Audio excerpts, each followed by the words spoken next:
ఏపీలో సంచలనం రేపిన Saikrishna custodial death కేసులో ఇవాళ కీలక పరిణామం చోటు చేసుకోనుంది. సాయికృష్ణ తల్లి విజయలక్ష్మి దాఖలు చేసిన పిటిషన్పై నేడు విచారణ జరగనుంది. కస్టోడియల్ డెత్ కేసులో ప్రభుత్వం ఏర్పాటు చేసిన సిట్ కాకుండా జ్యుడిషియల్ విచారణ జరిపించాలని విజయలక్ష్మి తన పిటిషన్లో పేర్కొన్నారు. ఈ పిటిషన్పై రెండవ అడిషనల్ మెట్రోపాలిటన్ కోర్టులో విచారణ జరగబోతోంది. మరోవైపు ఇప్పటికే సాయికృష్ణది లాకప్ డెత్గా నిర్ధారించింది సిట్. సాయికృష్ణ మృతదేహాన్ని కృష్ణలంక పోలీస్ స్టేషన్లోనే చూసినట్లు ఎస్ఐ వాంగ్మూలం ఇచ్చారు. దీంతో సాయికృష్ణది కస్టోడియల్ డెత్గా సిట్ పేర్కొంది.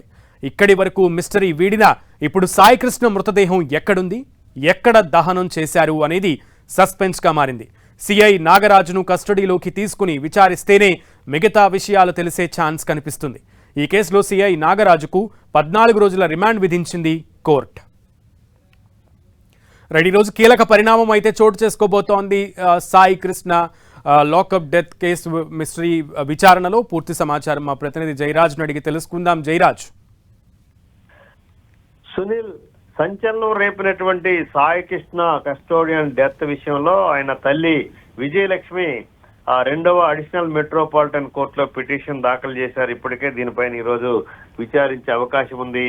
బిఎన్ఎస్ఎస్ 196(2) ప్రకారం కస్టోడియల్ డెత్ జరిగిన కేసుల్లో ప్రభుత్వం ఏర్పాటు చేసిన సిట్ కాకుండా జ్యుడిషియల్ విచారణ జరపాలి, అప్పుడే వాస్తవాలన్నీ కూడా బయటకు వస్తాయనేటువంటి అంశాన్ని ఆవిడ ప్రస్తావించారు. దీనిపైన ఈరోజు విచారణ జరిగే అవకాశం ఉంది. సో సాయికృష్ణ మృతి నిన్నటి వరకు కూడా చాలా అనేక రకాలైనటువంటి అనుమానాలకి, అనేక రకాలైనటువంటి చర్చలకు దారితీసిన నేపథ్యంలో సిట్ 4 రోజులుగా విచారించి అనేక రకాలైన సాక్ష్యాలు, ఆధారాలు సేకరించిన తర్వాత సాయికృష్ణని కృష్ణలంక పోలీస్ స్టేషన్ లోనే అతను మృతి చెందాడు అనేటువంటి అంశాన్ని నిర్ధారించింది. ఎస్ఐ కూడా ఇచ్చినటువంటి వాంగ్మూలం తన సాయికృష్ణ మృతదేహాన్ని స్టేషన్ లో చూశానని చెప్పేసి ఎస్ఐ ఇచ్చినటువంటి వాంగ్మూలం దీనికి కీలకమైన ఆధారంగా మారింది. ఈ నేపథ్యంలో ఒకవైపు సిఐ నాగరాజు ప్రధాన నిందితుడిగా దీంట్లో ఉన్నారు. ఆయనకు నిన్న రిమాండ్ విధించింది కోర్టు. ఈ నేపథ్యంలో నాగరాజుతో పాటు సాయికృష్ణ మృతికి సంబంధించి ఇంకెవరెవరు దానికి సంబంధించిన ఈ కేసులో ఇన్వాల్వ్ అయి ఉన్నారనే దిశగా ఒకవైపు సిట్టు విచారణ జరుగుతూ ఉంది. ఇప్పటికే 17 మందిని విచారించి వారందరి స్టేట్మెంట్లు కూడా రికార్డు చేసింది సిట్.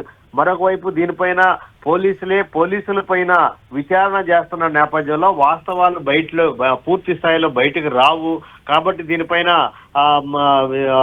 ఈ కస్టోడియల్ డెత్ జరిగినటువంటి నేపథ్యంలో ఇది కాకుండా జ్యుడిషియల్ విచారణ జరిపితే నిష్పక్షపాతంగా వాస్తవాలన్నీ కూడా బయటకు వస్తాయి అనేటటువంటి అంశాన్ని కోర్టు దృష్టికి తీసుకెళ్లారు. దీనిపైన ఈ రోజు విచారించే అవకాశం ఉంది. Okay Jayaraj, thank you.